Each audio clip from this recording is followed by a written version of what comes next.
I'm going to show you how to repair a Bissell PetPro carpet cleaner. In this case, the belt broke, so it was no longer scrubbing, and I'm going to show you how to repair it. So here we have our PetPro carpet cleaner. There's the pet stain that we need to clean up, and I went to turn it on, and the water still squirts out, and it still sucks it up, but the scrubbers are no longer spinning. So when I turn it on, the scrubbers are no longer spinning, so it can't really clean the stain. It's just putting water on it, sucking it up without even scrubbing it. So the issue is the belt has broken. So we're going to take the front cover off. You can see I need to clean that out too.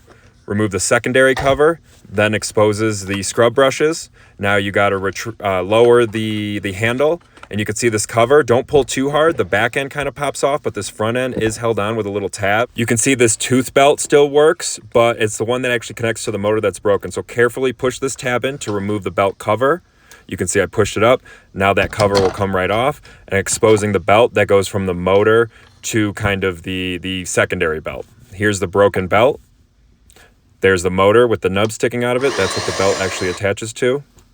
There was a product number on the belt, but I couldn't find it via that number. So I took the model number off the back of the carpet cleaner rather, and looked it up on Bissell's website. It's model number 19862. After finding it on Bissell, saw they still made parts. I looked for it on Amazon and got a cheaper version of it. There's the belt, ordered it, and it came pretty quickly. And there are a few different belts on this. This one is not a toothed one. It just connects to the motor. So after I got it, I already cleaned that front cover off. You can see it's nice and clean. We're just going to remove it off and install the new belt. There's a little trick to installing the new belt. You can't just throw it on. You are going to have to actually remove that secondary belt by removing the side screw. The cover comes off. You can then slip off the belt with the teeth on it. And the only reason we're doing this is to fit the belt without a tooth, the one that's broken, right behind it. So I just kind of push it through this little access port, put it on that end because it's this non-toothed belt that rotates this secondary belt, if that makes sense.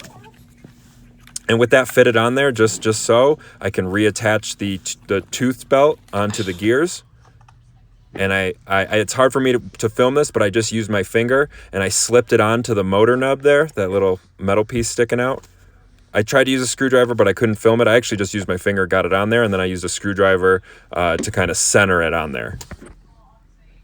So with that on, you can see the broken belt. It's now replaced. I can now put the scrub brush kind of plastic covering on, and make sure you line up the kind of the axles of the scrub brushes into the holes of the cover, and then place that screw in there to hold the cover on and hold everything in place. With that on, I kind of rotated it to see how it functioned. And I noticed that the teeth were kind of jumping around. I thought this would be a problem, that I maybe would have to order this belt as well.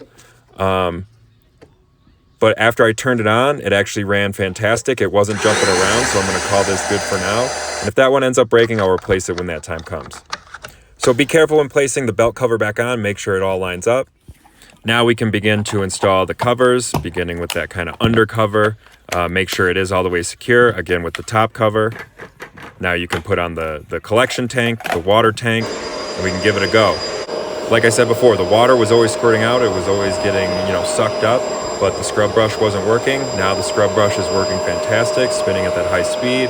It's not jumping around like I thought it would, and another thing repaired. So if you found this content helpful, hit the like button, subscribe to the channel, and if you can, donate via the PayPal link in the video description.